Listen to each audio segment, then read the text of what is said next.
পঞ্চম শ্রেণীর জন্য আমাদের পরিবেশ এই বিষয়ের পঞ্চম অধ্যায়ে আমরা আলোচনা করছিলাম। বিগত সম্ভবত একটি ভিডিও ক্লাসও এই অধ্যায়ের উপরে নিয়েছি। তো আজ আমরা এই অধ্যায়ের যে বিষয় আলোচনা করব সেটার একটা অদ্ভুত হেডলাইন আছে যে চালের দাম 4 গুণ, এই একটা শিরোনাম। আর একটা হচ্ছে আই বৃষ্টি ঝেঁপে, এই একটা শিরোনাম। কিন্তু আসলে এই দুটো মজা করে শিরোনাম দেওয়া হয়েছে বলে আমার মনে হয়, কিন্তু এর মধ্যে বেশ কিছু বিষয় একদম আমাদের বর্তমান সময়ে খুবই আলোচিত হয়, তোমরা বড়দের মুখে শুনেও থাকবে। সেই সব বিষয় সম্পর্কে একটা ধারণা দেওয়া হচ্ছে হয়তো এই অংশের উদ্দেশ্য। তো শুরুটা হচ্ছে এরকম করে যে বড়দের জিজ্ঞেস করে সবাই অনেক কিছু জানল। 40-50 বছর আগে এখানে রাসায়নিক সার আর কীটনাশকের ব্যবহার বাড়া শুরু হয়। 20-25 বছর, মানে আজ থেকে 20-25 বছর আগে পর্যন্ত তা খুবই বাড়ছিল, ক্রমশই বাড়ছিল। তারপর আর তা তত বাড়ছিল না। বর্তমানে নাকি আবার সেটা কমতে শুরু করেছে। এইবার আমাদের বিষয় হচ্ছে যে কীটনাশক বা সারের ব্যবহার কোন সময় থেকে ভারতবর্ষে বাড়তে শুরু করেছে, কেনই বা সেটা বাড়তে শুরু করেছে, আবার কেনই বা সেটা কমতে শুরু করে। তো মোটামুটিভাবে 70-এর দশকে, অর্থাৎ 1966 সালের পর থেকে 1990 পর্যন্ত এই সময়কালে আমাদের দেশের চাষবাসের ক্ষেত্রে রাসায়নিক সার এবং বিভিন্ন ধরনের কীটনাশকের ব্যবহার ক্রমশই বেড়েছিল। আবার 90, অর্থাৎ 1990-এর পরের সময় থেকে এই রাসায়নিক সারের ব্যবহার বা কীটনাশকের ব্যবহার আবার কমের দিকে, অন্ততপক্ষে মানুষ চাইছে এর ব্যবহার কমাতে। তাহলে কেন ওই সময়ে বেড়েছিল, কেন আবার কমাতে চাইছে, আমরা সেইগুলোর মধ্যে একটা সম্পর্ক খুঁজলেই এখানকার বিষয়গুলো তোমাদের কাছে পরিষ্কার হবে এবং নিজে নিজেই অনেকগুলো প্রশ্নের উত্তর তোমরা দিতে পারবে।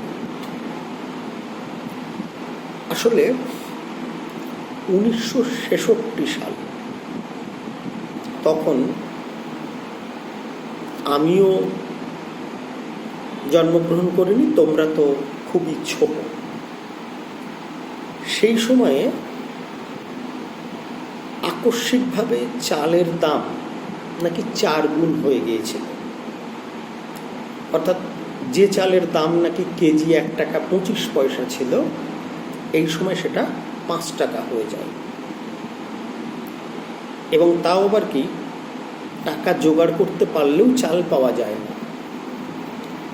তো আসলে এর কারণ ছিল কি, লোক সংখ্যা বৃদ্ধি পেয়েছে কিন্তু সেই অনুযায়ী ফসল হচ্ছে না, উৎপাদন কম হচ্ছে। এসবের ফলশ্রুতিতে কি হচ্ছে না, চাহিদা মানুষের যে পরিমাণ চাল বা খাবার দাবারের চাহিদা, সেই পরিমাণ চাল বা খাবার দাবার উৎপাদিত হচ্ছে না। তাই স্থানীয়ভাবে যেখানে যা ধান উৎপাদিত হচ্ছে বা চাল হচ্ছে, সেখানকার মানুষ অন্যত্র যেতে দিচ্ছে না, যে জায়গাটা সেটাই থাকছে।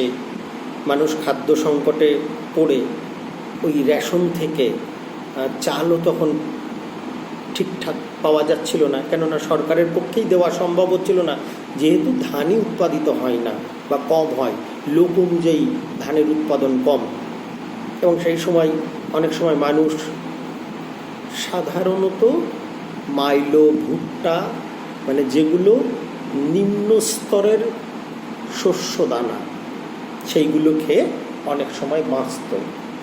কিন্তু আমরা বাঙালি, ভাত না খেলে আমাদের ভালো লাগে না। তো এই 1966 সালের এই খাদ্য সংকট বা এই পরিস্থিতিতে সরকারিভাবেই উদ্যোগ নেওয়া হয়েছিল যে কীভাবে উৎপাদন বাড়ানো যায় এবং কিভাবে দেশের মানুষের খাদ্য সংকট মেটানো যায়। ঠিক সেই সময় শুরু হলো নতুন ধরনের বীজ দিয়ে চাষ করা, নতুন নতুন রাসায়নিক সার ব্যবহার করা, বিভিন্ন ধরনের কীটনাশক ব্যবহার করা এবং পাম্প সেট, ডিপ টিউবওয়েল, তোমরা গ্রামের দিকে যেটা শ্যালো মেশিন বলো, সেগুলো বসানো। এমনকি নদীর ধারে বিভিন্ন ধরনের পাম্প বসানো হলো, যেগুলোকে রিভার পাম্প বলা হয়, সেগুলোর মধ্য দিয়ে জলসেচ করা। তো এভাবে চাষবাসের উন্নতি করে, খাদ্য উৎপাদন বৃদ্ধি করে সংকটের সমাধান করার চেষ্টা হলো। কিন্তু এতে খুব দ্রুত হয়তো উৎপাদিত হলো, কিছুটা সমস্যাও মিটল, কিন্তু এই বিষয়টাকে কি বলে সেটা একটু আলোচনা করব। অর্থাৎ এই যে নতুন নতুন সার, কীটনাশক ব্যবহার, নতুন ধরনের বীজের ব্যবহার, বহু পতিত জমিকে কাজে লাগানো, জলসেচের নতুন নতুন ব্যবস্থা করা করে যে উৎপাদন বাড়ানো হলো, এতে সত্যি সত্যি আমাদের দেশে গমের উৎপাদন তো বিপুল পরিমাণ বাড়ল, ধানের উৎপাদনও বাড়ল বা অন্যান্য খাদ্যশস্যের উৎপাদনও বাড়ল। এই ঘটনাটা ভারতের কৃষি অর্থনীতির ইতিহাসে সবুজ বিপ্লব নামে পরিচিত। তাহলে এখান থেকে একটা খুব গুরুত্বপূর্ণ প্রশ্ন, কিন্তু মানে দুটো গুরুত্বপূর্ণ প্রশ্ন। একটা হচ্ছে সবুজ বিপ্লব বলতে তোমরা কি বোঝো, আর একটা চালের দাম কেন 4 গুণ হয়েছিল এবং কোন সময়ে হয়েছে। আর একটা বিষয় যে চালের দাম যখন বেশি হয়েছিল তার মূল সমস্যা ছিল জনসংখ্যা অনুযায়ী উৎপাদন কম হওয়া। সেই উৎপাদন বৃদ্ধির জন্যে কি কি ব্যবহার শুরু হয়েছিল, সেখানে ওই একই কথা, রাসায়নিক সার, কীটনাশকের ব্যবহার, নতুন ধরনের বীজ ব্যবহার এবং পতিত জমিতে চাষ করা, জলসেচের উন্নত ব্যবস্থা করা ইত্যাদি। কিন্তু সবই ঠিক ছিল। যে বিষয়টা নিয়ে আলোচনা শুরু করেছিলাম 1990-এর পরের থেকে এইগুলোর ব্যবহার কম করার কথা মানুষ ভাবতে শুরু করল। কারণটা কি? দেখা যাচ্ছে এখন আগে ঠিক যে পরিমাণ রাসায়নিক সার ব্যবহার করলে যতটা উৎপাদন হতো, বর্তমানে বেশি সার দিয়েও সেই উৎপাদন বা ফলন আর বাড়ছে না।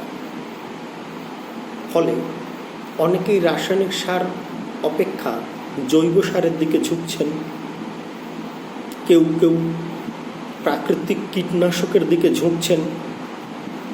আরও একটা ভাবনা মানুষের মধ্যে এসছে যে শুধুমাত্র রাসায়নিক সার দিলে জমি শুধু ফসল ভালো দেবে না, সর্বোপরি জমির স্থায়ী যে উর্বরতা শক্তি সেটা নষ্ট হবে। বেশি রাসায়নিক এবং কীটনাশক ব্যবহার করলে জমির যে বন্ধু পোকামাকড় বা বিভিন্ন ফসল উৎপাদনের জন্যে যে সমস্ত পোকামাকড় উপকারী, তারাও মরে যাচ্ছে বা মরে যাবে।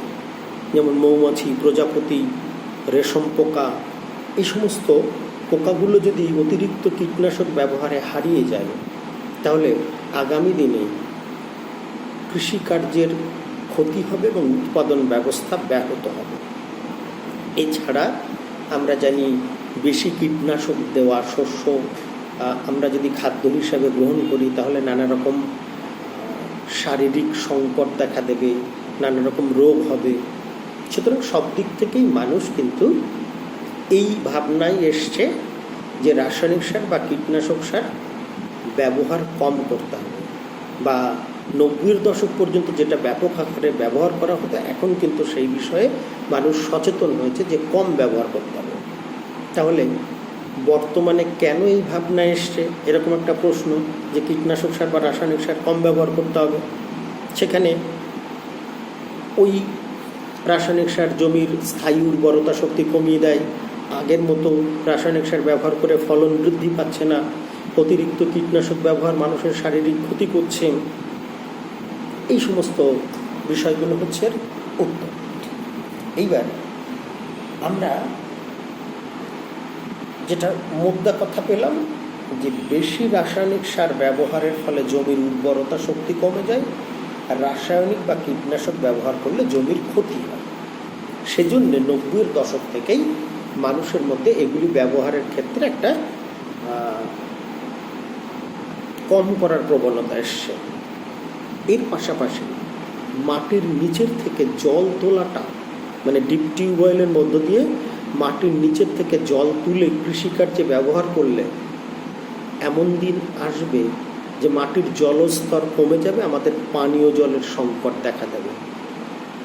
এবং সেক্ষেত্রে তোমরা শুনে থাকবে আর্সেনিকের মতো ভয়ঙ্কর রোগ, মানে বিষাক্ত বিষয় পরিবেশে ছড়িয়ে পড়বে। ফলে টিউবওয়েলের মধ্য দিয়ে বা ডিপ টিউবওয়েলের মধ্য দিয়ে জলসেচের ব্যবস্থাটাও কিন্তু ধীরে ধীরে কম করার চেষ্টা করা হচ্ছে। ফলে এখন আমাদের নতুন ভাবনা চিন্তা কি আসছে? জৈব সার, অণুজীব সার,